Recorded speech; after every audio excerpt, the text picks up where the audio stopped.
Hello viewers, ఈరోజు మనతో పాటు డాక్టర్ శ్రీనివాసరావు గారు ఉన్నారు, senior consultant, head of radiation oncology.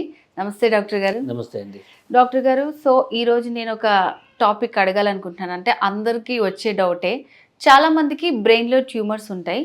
So ప్రతి ట్యూమర్ని మనం క్యాన్సర్ కిందే అనుకోవచ్చా? అసలు ఈ ట్యూమర్స్ అనేవి ఎందుకు వస్తాయి? ఇట్లా రకరకాల డౌట్స్ ఉన్నాయి. సో ఫస్ట్ ఆఫ్ ఆల్ అసలు బ్రెయిన్లో ట్యూమర్స్ ఎందుకు వస్తాయి, దాని గురించి చెప్తారా? బ్రెయిన్లో ట్యూమర్స్ అన్నవి నిజానికి ఖచ్చితంగా చెప్పాలంటే ఏం రీజన్ లేదు. కానీ కొన్ని ఫ్యామిలీస్లో ఏమవుతుందంటే కొన్ని ఆటోజోమల్ డిసార్డర్స్ అంటాము. ఫర్ ఎగ్జాంపుల్ ఫ్యాంకోనిస్ అనిమియా అంటాము. అట్లా కొన్ని సిండ్రోమ్స్ ఉంటాయి. వాటి మూలాన కొంతమందికి బ్రెయిన్ ట్యూమర్స్ వచ్చే అవకాశం ఉంటుంది. సెకండ్, ప్రతి ఒక్క బ్రెయిన్ ట్యూమర్ క్యాన్సరా అంటే కాదు అని చెప్తాము. బ్రెయిన్ ట్యూమర్లో వచ్చే క్యాన్సర్ను మనం రెండు రకాలుగా చేయవచ్చు. ఒకటి బినైన్ ట్యూమర్ అంటాము, ఒకటి మ్యాలిగ్నెంట్ ట్యూమర్. మ్యాలిగ్నెంట్ ట్యూమర్ అంటే అది క్యాన్సర్.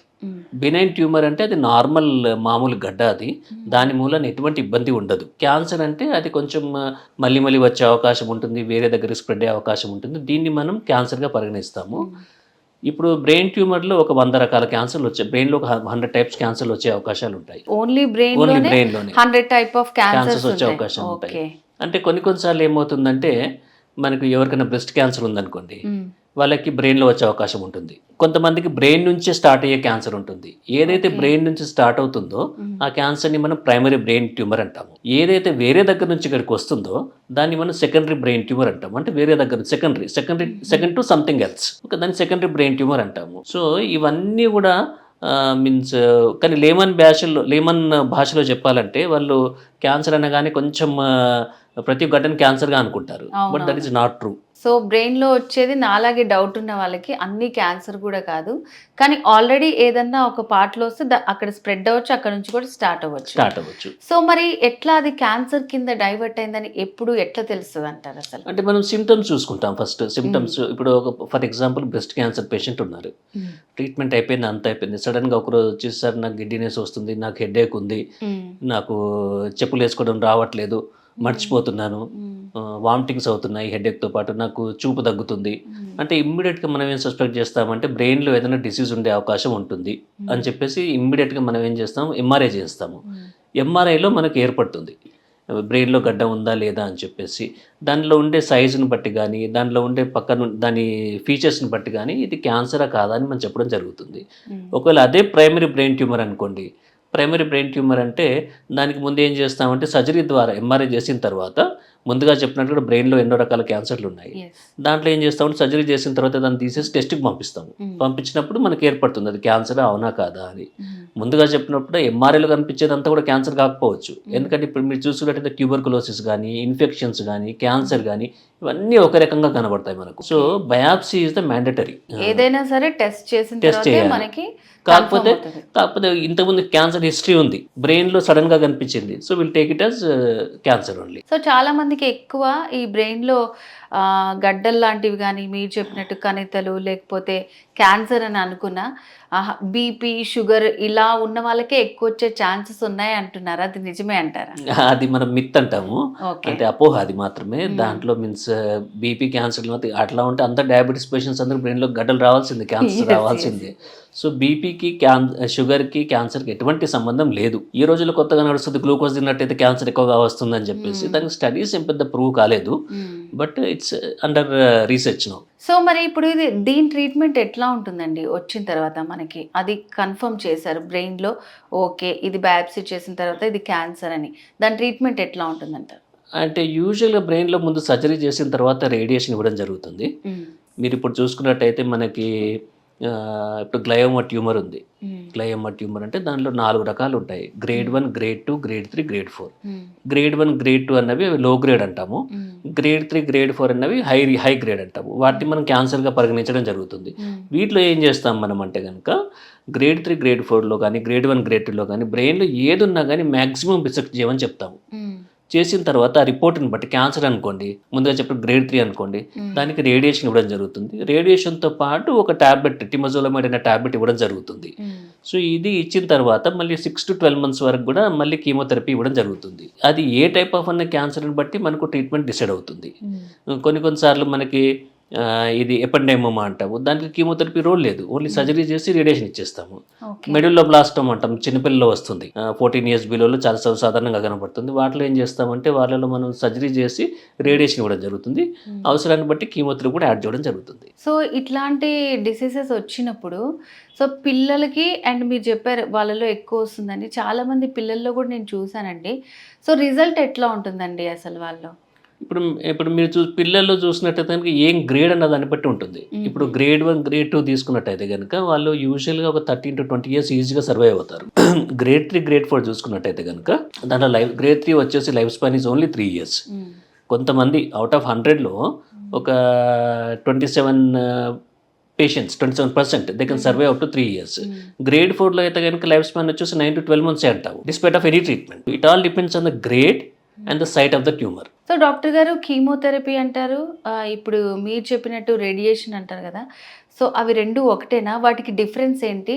వాటిని ఎప్పుడెప్పుడు ఎట్లా యూస్ చేస్తారు అసలు? అంటే మనం ఇప్పుడు దానికోసం ఒక కేసుని ఎగ్జాంపుల్గా తీసుకుందాం. ఇప్పుడు గ్లయోబ్లాస్టోమా మల్టిఫామ్ అంటాము, that is stage 4 tumour. Okay, దాని లైఫ్ స్పాన్ వచ్చేసి దాంట్లో పేషెంట్స్ లైఫ్ స్పాన్ వచ్చేసి 9 months to 12 months. Okay, maximum 2 years అంటాము.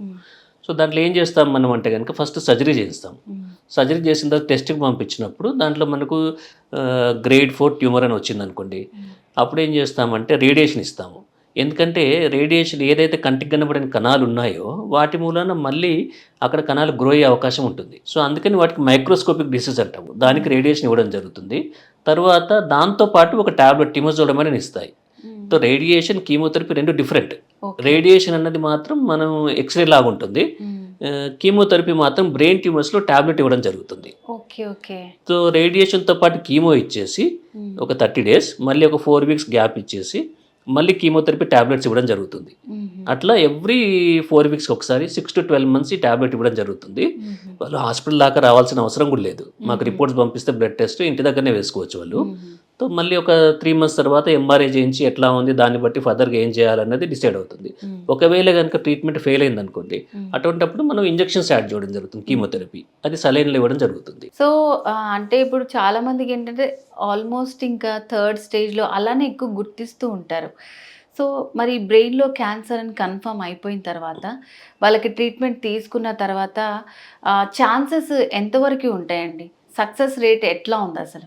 గ్రేడ్ 1 గ్రేడ్ 2లో అయితే చాలా బాగుంటుంది. గ్రేడ్ 3లో అయితే మనకు సక్సెస్ రేట్ ఓన్లీ 30 to 40% అంటాము. అది ముందుగా చెప్పినట్టు 3 సంవత్సరాల లైఫ్ స్పాన్ అంటాము. కొంతమంది దాన్ని ఎక్స్టెండ్ కూడా అవుతుంటారు. గ్రేడ్ 4లో వచ్చేసి 9 to 12 months అంటాము. ఒక 100 మంది పేషెంట్స్ ఉంటే 27 మంది మాత్రమే 2 సంవత్సరాల వరకు బతుకుతారు. ఒక 5 సంవత్సరాల వరకు ఒక 11 మంది మాత్రమే ఉండగలుగుతారు, సర్వైవ్ అవ్వగలుగుతారు. సో గ్రేడ్ పెరిగిన కొద్దీ రిజల్ట్స్ కూడా తగ్గడం జరుగుతుంది. ఇవన్నీ కూడా despite of treatment. But treatment తీసుకోవాలా అంటే కనుక మరి తప్పదు. ఇప్పుడు మరి 27లో వస్తారో 11లో వస్తారో నాకు కూడా తెలియదు. సో ట్రీట్మెంట్ తీసుకోమని చెప్తాము. Best of the best treatments, side effects లేకుండా మంచి quality of life is also important. So treatment తీసుకొని just wait and watch. Okay doctor గారు, సో ప్రతి క్యాన్సర్కి అడ్వాన్స్ ట్రీట్మెంట్స్ అంటూ వస్తున్నాయి అనమాట. సో రేడియేషన్ అనేది మనం ఎక్కువగా వింటున్నాము, SRS అని పేరు కూడా వినిపిస్తుంది. సో దీని గురించి ఎక్స్ప్లెయిన్ చేస్తారా? బ్రెయిన్ అన్నది చాలా ఇంపార్టెంట్ స్ట్రక్చర్ మనకి, ఎందుకంటే అన్ని ఫంక్షన్స్ అక్కడ నుంచి స్టార్ట్ అవుతాయి. హార్మోనల్ ఫంక్షన్స్ కానివ్వండి, మెమరీ పార్ట్ కానివ్వండి, శ్వాస తీసుకునే పార్ట్ కానివ్వండి, కాన్సన్ట్రేషన్ పార్ట్ కానీ అన్నీ అక్కడ నుంచే సెంటర్స్ అన్నీ అక్కడే ఉంటాయి. సో ఈ రోజుల్లో ఒకప్పుడు రేడియేషన్ ఇచ్చినప్పుడు నేను ఆ పర్టికులర్ పార్ట్ను మాత్రమే కాకుండా నార్మల్గా ఉండే టిష్యూలను కూడా డ్యామేజ్ అయ్యేటి. సో అందుకని ఏమవుతుందంటే మెమరీ లాస్ కానీ, లేకుంటే మాట్లాడడానికి ఇబ్బంది రావడం కానీ, లేకుంటే కొంచెం విజన్ పోవడం కానీ ఇవన్నీ జరిగేటి. కానీ ఈ రోజుల్లో మనం ఏం చేస్తున్నామంటే ఆ ట్యూమర్ను మాత్రమే టార్గెట్ చేసుకుంటూ, ఎందుకంటే ఈరోజు వచ్చిన ఎంఆర్ఐ కానీ ఇవి కానీ మనం క్లియర్గా చెప్తాం ఎంత ట్యూమర్ సైజ్ ఉంది ఏంటి అని చెప్పేసి. దాంతోపాటు మనం రేడియేషన్ ఏం చేస్తామంటే పర్టికులర్ పార్ట్కి వచ్చేటట్టు మాత్రమే చేసుకొని, పక్కన మెమరీ పార్ట్ ఉందనుకోండి, మెమరీ పార్ట్కి చాలా తక్కువ radiation dose, so that memory will not get affected. So ఇవన్నీ మనం చేయొచ్చు. కాబట్టి ఇంకొకటి కంటికి సంబంధించిన నరాలు, వాటికి కొంచెం రేడియేషన్ తట్టుకునే శక్తి తక్కువగా ఉంటుంది. సో వాటిని కూడా స్పేర్ చేసుకుంటూ మనం ట్రీట్మెంట్ ఇవ్వడం జరుగుతుంది. సో హెల్తీ టిష్యూలను మ్యాక్సిమం సేవ్ చేయడం జరుగుతుంది బ్రెయిన్లో. అండ్ ట్యూమర్ని మాత్రమే టార్గెట్ చేయడం జరుగుతుంది. దీని మూలన ఒకప్పుడు ఉన్నట్టు మెమరీ లాస్ కానీ లేకుంటే ఇంతకుముందు చాలా ఉండేది. బ్రెయిన్ కి ఏదన్నా వచ్చిందంటే వాళ్ళకి మాట్లాడటం సరిగ్గా రాకపోవటమో లేదంటే చూపన్న తగ్గిపోవటం, మర్చిపోతూ ఉంటారు ఎక్కువ. ఇప్పుడు ఆ ప్రాబ్లమ్స్ అడ్వాన్స్ టెక్నాలజీ వచ్చింది, కేవలం ఆ ట్యూమర్ నే టార్గెట్ చేస్తారు. ట్యూమర్ని టార్గెట్ చేసుకుని పక్కన పార్ట్స్ అన్నిటి కూడా స్పేర్ చేయొచ్చు, మనం చూడొచ్చు ఎంత డోస్ వస్తుంది. Okay okay.